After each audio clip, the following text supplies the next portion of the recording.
Welcome back to 10 Minutes with Kuhle. This is the show where we slice propaganda thinner than a minister's excuse for a private jet. Pretoria is in full meltdown because the United States just prioritized Afrikaners in its refugee policy. And DIRCO's response? Predictable rage, served with a side of sovereignty sauce. Let's dissect this segment by segment. Now, let's start off with the facts. Trump caps 2026 refugee admissions at 7,500. That is the lowest in history and earmarks most for Afrikaners facing targeted discrimination and insecurity. Meaning, Washington's finally noticed the body count the ANC labels isolated incidents. Now, Department of International Relations and Cooperation, Crispin Spiri, which is the spokesperson, calls it an attack on the Constitution because nothing screams constitutional fidelity like ignoring farm murders while protecting struggle song hate speech, while having BEE, while having EEA, all just to squeeze out a group of people. Piri then accuses AfriForum of selective rule of law loyalty. Right, because cheering when a superpower validates your concerns is apparently worse than a government that validates nothing except its own payroll. Now, let's look at the double standard. When millions flee war or famine elsewhere, DIRCO lectures the world on humanitarian duty. When America applies the same logic to a few thousand white South Africans, suddenly it's a sovereignty crisis. Just help me make that make sense. And nonetheless, because we do know the ANC runs on Naledi Pandor logic. Now, this is ANC's logic in its purest form. Human rights are universal until they inconvenience the narrative. Same government that stays mute when Kill the Boer echoes from rally stages such as the EFF rally.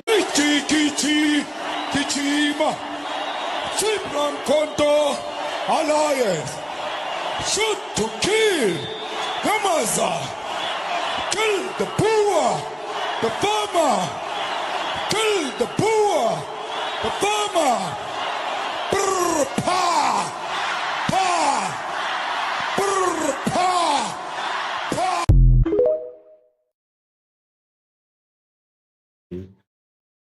It implies farmers invite violence by existing and preaches morality while state coffers vanish into offshore briefcases somewhere in Dubai, somewhere in Switzerland, or somewhere in Pala Pala. Sovereignty apparently is just the word they use when someone else does their job. Now, why Trump's policy hits a nerve? Trump's directive is a mirror to Pretoria's carefully curated delusion. It forces the uncomfortable truth. Minorities can be victims too, especially when crime stats are massaged, justice is selective, and political hatred gets a cultural pass. Love him or loathe him, Trump's message is blunt. If your leaders won't protect you, someone else will. And that, my dear friends, terrifies the ANC because internal affairs is their favorite shield against accountability. Sovereignty cuts both ways. You can't demand global solidarity on one issue and scream interference on another. Consistency, the one luxury the ruling party can't even afford. Now, many of you will know that AfriForum and many of the solidarity organizations such as SAI have been part of what we call the freedom debate. Now, AfriForum isn't flawless, but at least they showed up with evidence instead of slogans. They defend property rights, free speech, and citizens who sleep with panic buttons and have CPF and WhatsApp groups. DIRCO's outrage is the clearest endorsement AfriForum could ask for.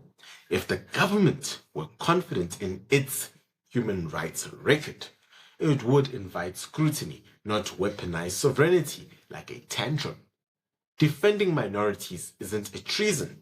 It's the baseline of a functioning state, or rather, should I say, the baseline for a democracy. But that would require leadership. Not anything that the ANC knows of. They just know press conferences. Now, what does this mean for South Africa? South Africa's global reputation isn't collapsing because AfriForum's widespread or whispered to Washington. It's collapsing because the ANC turned a miracle into a meme. Corruption, racial division, crime, and a foreign policy that flip-flops like a failed tender. Trump's policy is the mirror. Instead of fixing the reflection, condemning hate speech, jailing attackers, governing completely, DIRCO smashes the glass and blames colonialism. Here's the punchline. If the government protected all citizens equally, it would need a foreign president to offer escape routes. But competence was never on the ANC's tender list. So, ladies and gentlemen, let me just remind you of one thing. What have we seen this week despite the Afrikaner refugee program and all the drama that has been entailed with it? We've seen President Donald Trump standing up for the Nigerian Christians, telling the foreign ministry in Nigeria that if you do not stand up, we are going to start taking a targeted offense against your troops there in Nigeria if you do not stand up for the Nigerian Christians. Now that, my good friends, is leadership. Leadership par excellence. That, my dear friends, is something that Ramaphosa is lacking. It's that backbone that he unfortunately lacks. We saw what he tried to do in the DRC with Paul Kagame, trying to interfere for what good reason, while he oppresses people in South Africa. It does not look good. It really doesn't. All I can say is Trump is proving to be something that ultra left-leaning Islamic extremists hate. And he's proving to be a man who stands for life and stands for freedom. Hence, I applaud him for what he has done with the Afrikaner refugee program. And that little letter that was written by an organization which has links, mind you, to a director who works in Department of International Relations at DIRCO and supposedly speaks for Afrikaners. For which Afrikaners? The ones that benefited from the ANC government? It doesn't speak for the vast majority of Afrikaners. So please, let us not be fooled by these gimmicks that the ANC and their few friends try to create. Ladies and gentlemen, this has been another episode of 10 Minutes with Kuhle. If you enjoy the content that we put out here, please don't forget to like, share, and subscribe. It really helps. The least you can do is really just subscribe.